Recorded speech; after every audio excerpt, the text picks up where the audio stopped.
Découvrez le périmètre d'usage du traitement de texte. Quelle est l'utilité d'un traitement de texte pour moi?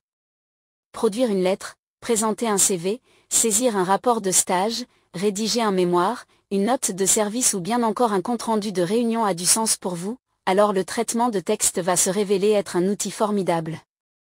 Le traitement de texte est devenu le logiciel le plus utilisé et le plus connu du grand public depuis son apparition en informatique.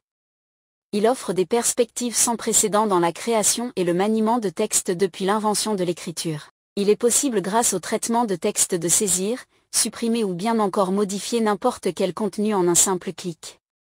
Il permet, de plus, de présenter le texte en y appliquant des effets cosmétiques, afficher le texte en gras, dans une police de caractères spécifiques, en majuscules, ou encore en agençant le contenu dans la page, centrer et espacer le texte, définir des marges, etc. Quelle est l'utilité d'un traitement de texte pour moi? Un éditeur de texte ne propose pas de mise en forme ni de mise en page, il permet uniquement la saisie et la modification de texte. Les logiciels Notepad, Bloc-Notes, pour Windows ou bien encore TextEdit sur Mac en sont de bonnes illustrations. Un compilateur de texte n'offre pas d'interface WYSIWYG, mais va s'attacher à la structure du document, permettant ainsi une mise en page automatique du contenu. Un traitement de texte interactif, celui faisant l'objet de ce cours, en plus des opérations de saisie et de modification du texte, va permettre la mise en forme et la mise en page de ce texte de manière interactive, le rendu visuel étant identique au résultat final. C'est le cas notamment des logiciels Microsoft Word, le Writer d'OpenOffice, page sous environnement Mac, Google Doc de Google, solution en ligne, ou bien encore AbiWord, solution open source. À quoi sert un traitement de texte? Un logiciel de traitement de texte permet la saisie d'un texte, sa mise en forme et sa mise en page. Le traitement de texte vous offre les mêmes fonctionnalités qu'une machine à écrire, mais nombre de ces produits vous proposent également d'insérer des médias ou bien encore d'utiliser un correcteur orthographique. Le traitement de texte permet donc une automatisation de l'édition et de la mise en forme de documents texte, et c'est en cela qu'il s'inscrit comme logiciel de bureautique. Définissez le format d'enregistrement approprié, format TXT.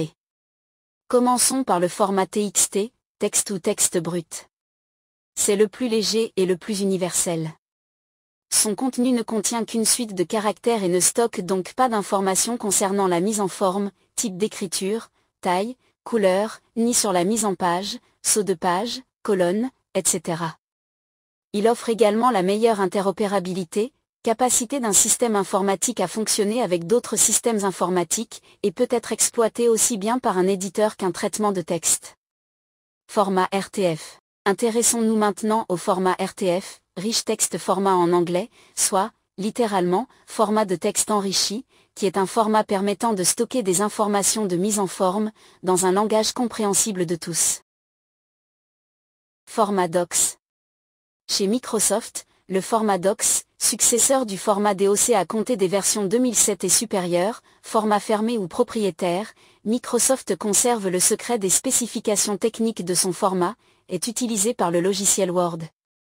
Ce format est l'application de la norme Office Open XML développée pour concurrencer la norme Open Document présentée plus haut.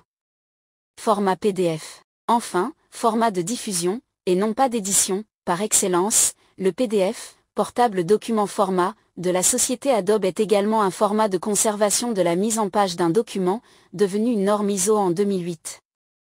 Il offre l'avantage de pouvoir être visualisé et imprimé de manière fidèle quel que soit le logiciel, le système d'exploitation ou bien encore l'ordinateur utilisé.